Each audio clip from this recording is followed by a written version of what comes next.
Jangan lupa like, comment, and subscribe.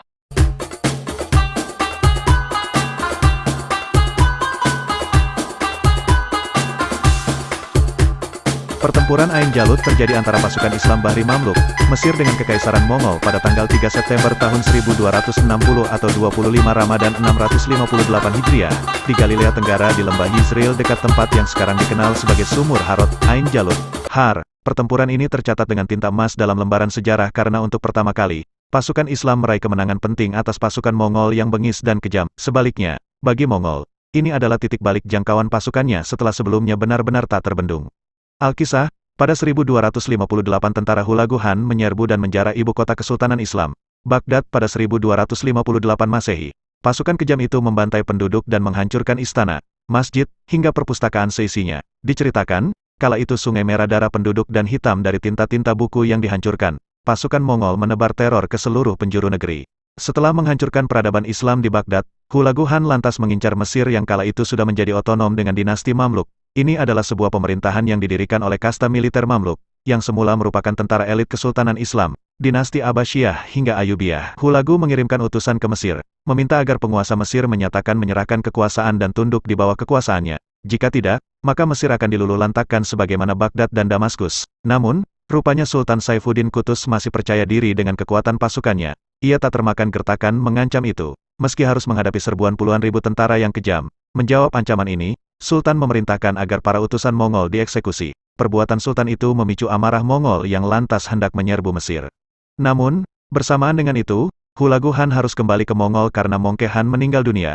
Dalam adat Mongol tiap pangeran dan panglima dalam ikatan keluarga harus menghadiri upacara kematian, dan selanjutnya menentukan penerus kekuasaan. Nyaris seluruh prajurit utama Mongol yang ada di Suriah ditarik untuk mengiringi kepulangan Hulagu. Itu menandakan, pemimpin Mongol ini menganggap enteng kekuatan pasukan Qutuz. Tampuk kepemimpinan pasukan yang akan menghadapi pasukan diserahkannya kepada Panglima Kitbuka Noyan, seorang Nestorian. Dia membawahi sekitar 10.000 pasukan Mongol dan aliansinya. Pada 658 Hijriah atau 1260 Masehi, Sultan Qutuz dengan diiringi oleh panglimanya, Baibars mulai menggerakkan pasukannya ke Palestina. Sesampainya di Gaza, mereka berpapasan dengan sekelompok kecil pasukan Mongol. Dengan cepat, Baibars dapat mengalahkannya. Kemenangan Muslimin ini, walaupun singkat, cukup berdampak pada moral kubu musuh. Dari Gaza, Qutuz dan rombongannya terus bergerak ke arah utara melalui jalur Acre. Dalam ekspedisi ini, mereka juga bertemu dengan tentara salib. Semula, mereka akan bersekutu dengan pasukan salib. Namun, karena muncul kecurigaan, persekutuan itu ditolak oleh Qutuz.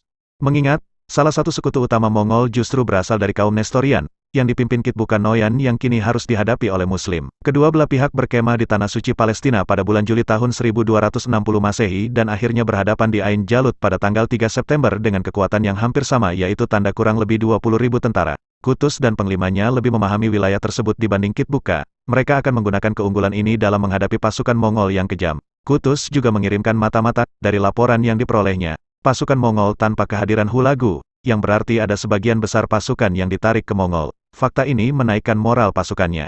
Pasukan Islam dibagi menjadi dua bagian. Bagian lebih kecil dipimpin oleh Panglima Baibars. Sementara, pasukan kedua yang lebih besar langsung di bawah Sultan Qutuz. Pasukan Baibars berposisi di depan, sedangkan pasukan kedua bersembunyi di lembah sempit. Ketika persiapan telah matang, memasuki Ramadan, sebagian pasukan Baibars mulai memprovokasi lawan yang berhadapan dengan menyerbu langsung ke garis depan. Melihat serbuah pasukan kecil itu, pasukan Mongol terpancing keluar dan langsung menyerbu balik. Setelah beberapa saat terjadi pertempuran sengit, tampak sudah kekalahan pasukan Islam. Pasukan kecil itu kemudian bermanuver, melarikan diri ke lembah sempit tersebut. Ingin menghabisi Muslim dalam sekali gebrakan, pasukan Mongol terus mengejar dan merangsek maju tanpa menyadari bahwa itu adalah jebakan maut. Pasukan berkuda Mongol yang terkenal hebat sekaligus kejam diarahkan ke lembah sempit sehingga terjebak. Pasukan berkuda Qutuz yang tersembunyi dan berkekuatan berimbang kemudian menyerbu dengan kekuatan penuh. Melihat perubahan kekuatan ini membuat pasukan Mongol panik dan menyebabkan organisasi pasukan hancur. Korban di pihak pasukan Mongol terus berjatuhan. Serbuan tentara berkuda Qutuz meruntuhkan moral pasukan Mongol. Mereka tercerai-berai dan kabur meninggalkan genggang pertempuran. Pihak Mongol terpaksa mundur dalam kekacauan bahkan panglima perang mereka, Kitbuka berhasil ditawan dan akhirnya dieksekusi. Sementara, sebagian pasukannya terus melarikan diri dan dikejar pasukan Baibars dan Qutuz. Bahkan, korban dalam pengejaran ini diperkirakan lebih besar atau setidaknya seimbang dengan jumlah korban selama pertempuran. Kemenangan ini menjadi titik balik untuk pasukan berkuda Mongol yang semula tak terkalahkan. Bahkan, saking perkasanya, pasukan ini dianggap sebagai pasukan abadi karena tidak pernah kalah dalam medan pertempuran. Dalam perang ini, Nyaris seluruh Mongol dan sekutunya tewas. Inilah untuk pertama kalinya penjajah dari Asia Timur itu menderita kekalahan telak sejak era Genghis Khan.